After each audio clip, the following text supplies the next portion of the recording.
খুবই অল্প সময়ের মধ্যে বানানো আজকে ঝটপট একটা ছোট্ট কেক শেয়ার করছি। আজকের কেকটা ছিল 1.5 পাউন্ডের উপরে ব্লুবেরি ফ্লেভারের কেক। প্রথমেই আমি বেসটা রেডি করে নিচ্ছিলাম, আর প্রত্যেকটা লেয়ারে হুইপড ক্রিমের সাথে যাচ্ছিল কিন্তু ব্লুবেরি ক্রাশ ভরে ভরে। এটা কিন্তু মারাত্মক টেস্টি হয়। পার্সোনালি এটা আমার কিন্তু খুবই পছন্দের। তো এইভাবে লেয়ারগুলো কমপ্লিট করে কেকটাকে সুন্দর করে আমি ক্রিম কোট করে নিলাম।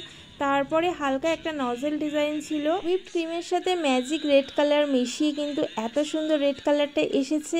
আর এটা কিন্তু একেবারেই পাউডার কালার, তাই জন্য কিন্তু ক্রিমটা নরম হওয়ার কোনো সম্ভাবনা থাকে না। আর এটা দিয়ে কিন্তু কাজ খুব সুন্দরভাবে করা যায়। তো ঝটপট আমি এই হালকা নজেল ডিজাইনটা করে নিলাম। এরপরে আছে হালকা একটু ফন্ডেন্টের কাজ। এই যে বড়বউ বানিয়ে নিয়েছি, আর বানিয়ে নিয়েছি পান পাতা, আর নিচে লিখে দিয়েছি হ্যাপি অ্যানিভার্সারি মা পাপা। মানে কেকটি যিনি অর্ডার করেছিলেন তিনি তার মা আর বাবার জন্যই অর্ডার করেছিলেন। আর হালকা একটু গোল্ডেন বল আমি এখানে দিয়ে নিচ্ছি কেকটা ডেকোরেশনের জন্য, যাতে দেখতে খুব সুন্দর লাগে। কেকটা এমনিতেই ছোট্ট কিউট সুন্দর মিষ্টি একটা কেক হয়েছিল, আমার নিজেরই খুব ভালো লাগছিল।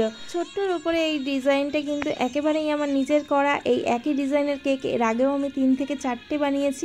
অ্যানিভার্সারি স্পেশাল কেকের ফটো চাইলে অনেক কেকের মাঝখানে এই কেকটার ফটোও আমি দিয়ে থাকি, আর কাস্টমার চুজ করলে সুন্দর করে বানিয়ে ফেলি। তো টাটা, ভালো লাগলে লাইক শেয়ার করে পাশে থাকবে।